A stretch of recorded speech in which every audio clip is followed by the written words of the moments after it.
Hey foodies, welcome to liveloveloverecipes.com. இன்றைக்கி நம்ம சேனலில் நம்ம பார்க்க போகிற ரெசிபி என்னென்னு பார்த்தீங்கன்னா ஒரு சூப்பரான 100% ரெஸ்டாரண்ட் ஸ்டைலில் கொடுக்கக்கூடிய சிக்கன் சூப் எப்படி செய்கிறது அப்படின்றது தான். இந்த சிக்கன் சூப்பை இன்றைக்கி நான் நாட்டுக்கோழியை வச்சு செஞ்சுருக்கேன். வாங்க இது ரெஸ்டாரண்ட் ஸ்டைலில் அப்படியே எப்படி செய்யலான்றதை பார்க்கலாம். ஒரு சாஸ்பேனை ஹீட் பண்ணிவிட்டு அதில் 3 டேபிள் ஸ்பூன்ஸ் அளவுக்கு ஆயிலை ஹீட் பண்ணிக்கலாம். ஆயில் நல்லா சூடானதுக்கப்புறமா ஒரு துண்டு பட்டை, 2-3 கிராம்பு, ஒரு ஏலக்காய், இது எல்லாத்தையும் போட்டு நல்லா செவக்க வாசனை வர வரைக்கும் வறுத்து விட்டுருங்க. கூடவே 1/2 டீஸ்பூன் அளவுக்கு சோம்பு ஆட் பண்ணிக்கலாம். 1/2 டீஸ்பூன் அளவுக்கு ஜீரகத்தையும் ஆட் பண்ணிவிட்டு நல்லா பொரிய விட்டுருங்க. இப்போ எல்லாத்தையும் நல்லா ஒரு தடவை கலந்து விட்டுடலாம். இதெல்லாம் நல்லா வாசனை வரும்போதே நறுக்கி வச்சுருக்கிற 3-4 சின்ன வெங்காயத்தை ஆட் பண்ணிக்கலாம். நல்லா பொடியாக நறுக்கி வச்சுருக்கேன். அதை ஆட் பண்ணிவிட்டு ஒரு 1/4 டீஸ்பூன் அளவுக்கு இஞ்சி பூண்டு விழுது ஆட் பண்ணிக்கலாம். இஞ்சி பூண்டு விழுது சூப்புக்கு அதிகமாக தேவைப்படாது. ஸோ ஒரு 1/4 டீஸ்பூன்லேருந்து 1/2 டீஸ்பூன் வரைக்கும் மட்டும் ஆட் பண்ணுங்கள், போதும். இப்போது இஞ்சி பூண்டு விழுது ஆட் பண்ணிவிட்டு அதோட ராஸ்மெல் போகிற வரைக்கும் வதக்கிக்கோங்க. அதுக்கப்புறமா ஒரு 1/2 தக்காளி மட்டும் ஆட் பண்ணிங்கன்னா போதும். சின்ன சைஸ் தக்காளியில் ஒரு 1/2 தக்காளி ஆட் பண்ணிவிட்டு நல்லா கலந்து விட்டுறலாம். இப்போ ஒரு 1/4 டீஸ்பூன் அளவுக்கு மஞ்சள் தூள் ஆட் பண்ணிக்கலாம். கூடவே காரத்துக்கு 1/4 டீஸ்பூன்லேருந்து 1/2 டீஸ்பூன் வரைக்கும் மிளகாத்தூள் ஆட் பண்ணிவிட்டு எல்லாத்தையும் நல்லா கலந்து விட்டுக்கலாம். இந்த சூப்பை பொறுத்த வரைக்கும் அதோட காரம் மிளகுத்தூள்லேருந்து வந்தது அப்படின்னா நம்மளுக்கு கோல்டு இதுக்கெல்லாம் ஹெல்ப்ஃபுல்லாக இருக்கும். ஸோ மிளகாத்தூளை கம்மி பண்ணிவிட்டு மிளகுத்தூளை அதிகப்படுத்திக்கோங்க. இப்போது கொஞ்சமாக நறுக்கின கருவேப்பிலையும் இது கூடயே போட்டு நல்லா கலந்து விட்டுறலாம். 2 பெரிய சைஸ் பூண்டு பல்லை நல்லா பொடியாக சாப் பண்ணி வச்சுருந்தேன். அதையும் இந்த சமயத்தில் ஆட் பண்ணி எல்லாத்தையும் நல்லா சாட்டே பண்ணி விட்டுக்கலாம். இதெல்லாம் நல்லா வதங்கி பச்சை வாசனைலாம் போனதுக்கு அப்புறமா நம்ம கட் பண்ணி கழுவி வச்சுருக்கிற சிக்கன் பீசஸை ஆட் பண்ணிக்கலாம். மேக்ஸிமம் நாட்டுக்கோழியாக இருந்ததுன்னா நம்மளுக்கு நல்லாயிருக்கும்.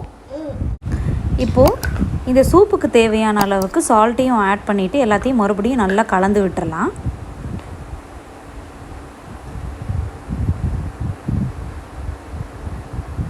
இப்போது இதுக்கு தேவையான வாட்டர் ஆட் பண்ணிக்கலாம். ஃபஸ்ட்டு கொஞ்சமாக தண்ணி ஊற்றி நல்லா கொதிக்க வைங்க. இதெல்லாம் தண்ணி கொதித்து அதுக்கப்புறமா நம்மளுக்கு கறி வேகட்டும். அதுக்கப்புறமா தான் அடுத்த ஸ்டெப்புக்கே நம்ம போகணும். நான் தண்ணி ஏற்கனவே பார்த்திங்கன்னா கொதிக்க வச்சுருக்கிற தண்ணியை தான் இதில் ஆட் பண்ணிட்டேன். இப்போது அப்பப்போ மூடி வச்சு குக் பண்ணிக்கலாம். மூடி வச்சு குக் பண்ணிங்கனாலும் அப்பப்போ திறந்து விட்டு கிளறி விட்டுட்டே இருங்க. இல்லைனா வெங்காயம் தக்காளி இதெல்லாம் அடி பிடிச்ச மாதிரி ஆகிடும். இந்த மாதிரி நல்லா கலந்து விட்டுட்டு ஒரு மீடியம் ஃப்ளேமில் வச்சு குக் பண்ணுங்கள்.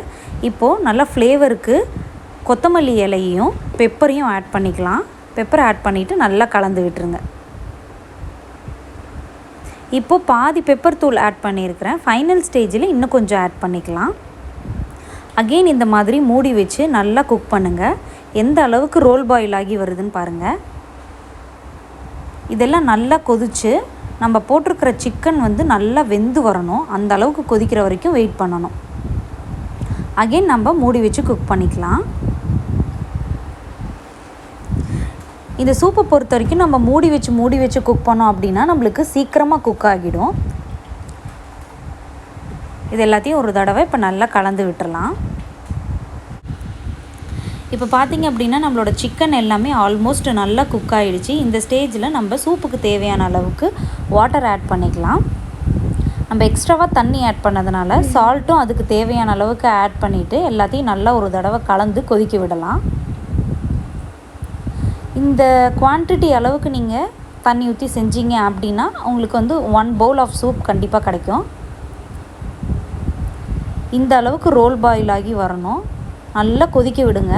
ஒரு மீடியம் ஃப்ளேம்லேயே வச்சு கொதிக்க விடுங்க. அப்பப்போ மூடி வச்சு கிளறி விட்டு குக் பண்ணிகிட்டே இருங்க. அப்போ தான் நம்மளுக்கு சூப்பராக இருக்கும்.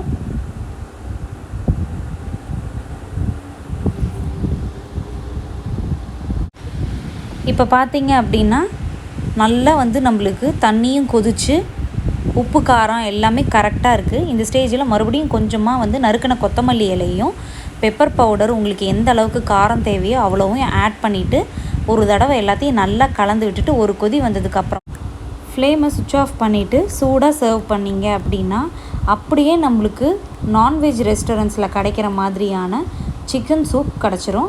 கண்டிப்பாக இந்த ரெசிபியை நீங்களும் ட்ரை பண்ணி பார்த்துட்டு எப்படி வந்ததுன்றதை கமெண்ட்ஸில் சொல்லுங்கள்.